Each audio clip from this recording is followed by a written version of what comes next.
4-3 record, 4.62 ERA, on for the 29th time. 22 times out of the bullpen. And Zeal very close to the line and very shallow at third. Wants to make sure he takes away the bunt. But if Sean bunts, he certainly wants to bunt up the right side. But the way he's swinging the bat, I got to believe he's going to continue to swing the bat. Fouled it away. He's down a strike. Cardinal bullpen has been very good again today. They got a third of an inning out of Rob Murphy, an inning in 2/3 of perfect pitching by Mike Perez. And now they hand it to Arocha.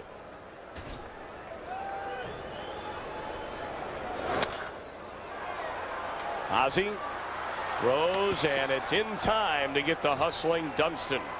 One down in the bottom of the ninth.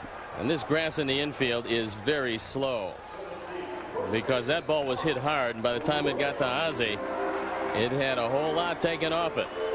So Ozzie had some time to set, get it, and he says, by his own admission, he plays a lot more shallow here in Wrigley Field than he does anywhere in the National League, just because of the high infield grass. Sean really motoring down the line. He almost beat that out. Here's Grace, 0 for 3 and an RBI ground out for the only Cub run in the 6th inning. And the way the team has been hitting, or actually not hitting at Wrigley Field, it's almost apropos that the only run you get is on a ground out. And not only that, Tommy, but if this score holds up all 3 games, the identical score of 3-1, an oddity. Indeed. 1-1 to Mark Grace.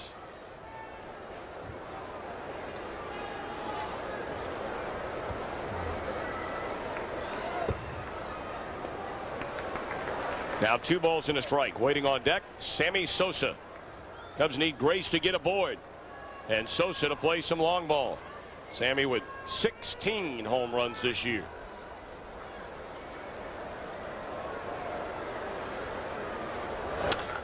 And there's the front end. So a single by Grace, his first hit of the game. And here comes Sammy. Well, our Buick game summary. Fine outings by both starters. Sutcliffe for the Cardinals, Raxel for the Cubs.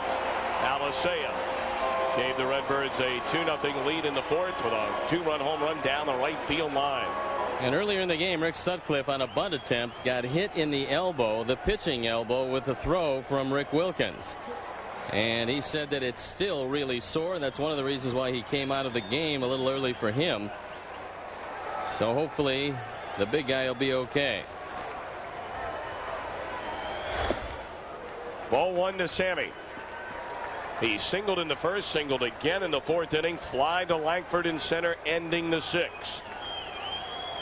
Well, most likely Arocha will try to stay away from Sosa here. Situation where a home run can tie the score.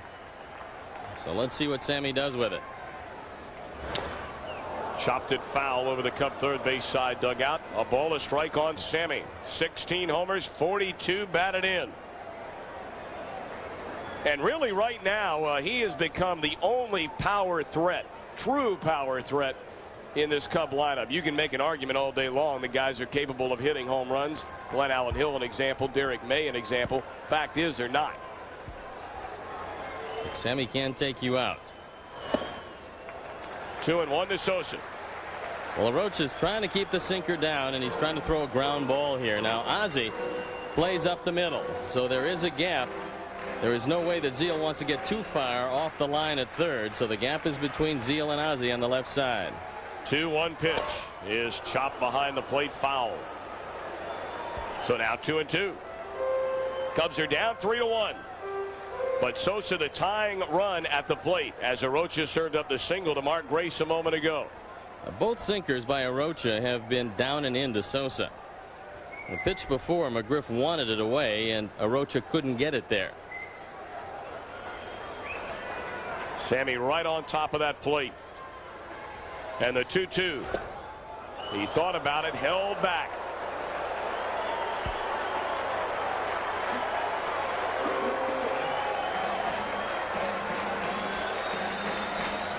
Billy Williams probably wishing he could get up there and take his hacks at a right-handed closer.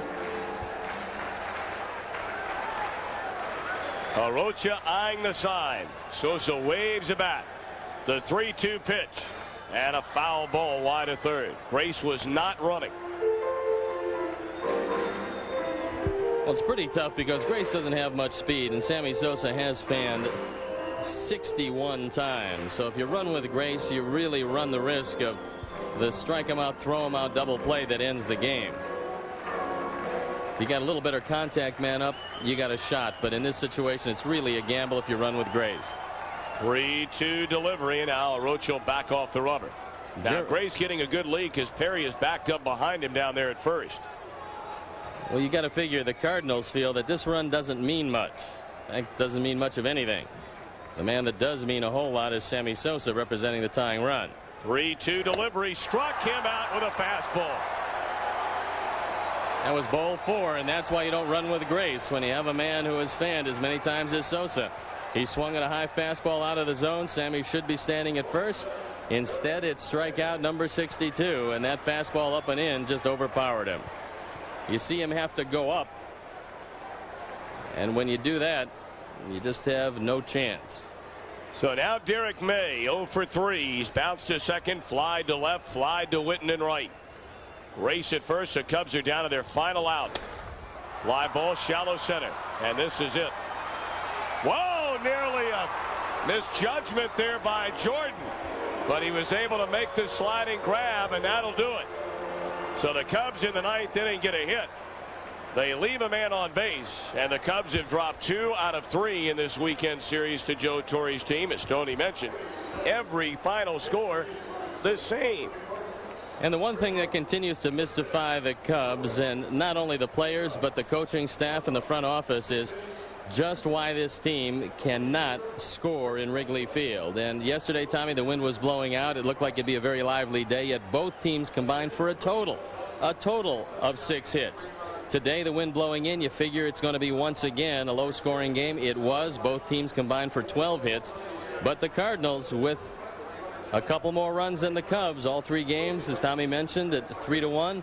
And the Cardinals take 2 out of 3 in this very old and very intense rivalry. And Stoney, now all of a sudden, if you're Tom Trebelhorn and company, the Pirates, a team many did not expect to have a good season. They have rushed back, winning today their 6th straight win, and they're back at 500. And certainly the Pirates, they'll always come in here and generally have played well in the past. Even though the names and the faces have changed, the success hasn't. Well, the Pirates had caught St. Louis coming into this one. The Pirates won today, as did St. Louis. The Cubs will lose a game to both of those teams, and things getting a little tough at home. You know, when you're putting together the type of losing streak, and although it's not consecutive games, but the type of losing season the Cubs are in front of the faithful here at Wrigley Field, it just doesn't give you all that much confidence. And you have the Pirates coming in. They're playing as well as anybody, and you got to believe that Pittsburgh is going to be a pretty tough team. On the road, they've had their problems, Tommy. They're 13-22 on the road coming into this one. So something has to give. You have a team that has had all kinds of problems winning at home. The Cubs now 11-24. The Pirates 13-22 on the road. They are coming in for 3, and there are a lot of seats available. You get night game tomorrow. You have 2 games after that, and then it's on to Houston.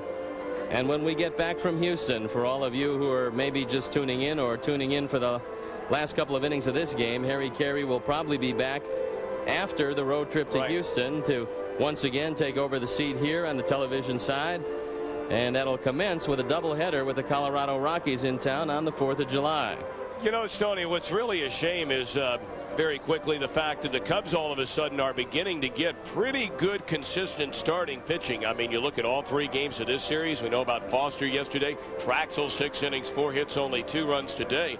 And due to that lack of offense, so many very fine pitching performances are going by the wayside. You hate to see that because you know eventually the pitching staff is going to fall into some difficulties. And if you're not winning getting the pitching that they've gotten, then it gets a whole lot tougher if you get a situation here at Wrigley Field with the wind blowing out and you get some offensive days, because you know that you're not going to put together 2 straight weeks of great pitching. You're going to have your pitching letdowns, and the Cubs right now just having an offensive malaise. 3-1 our final score. We'll be back with more right after this.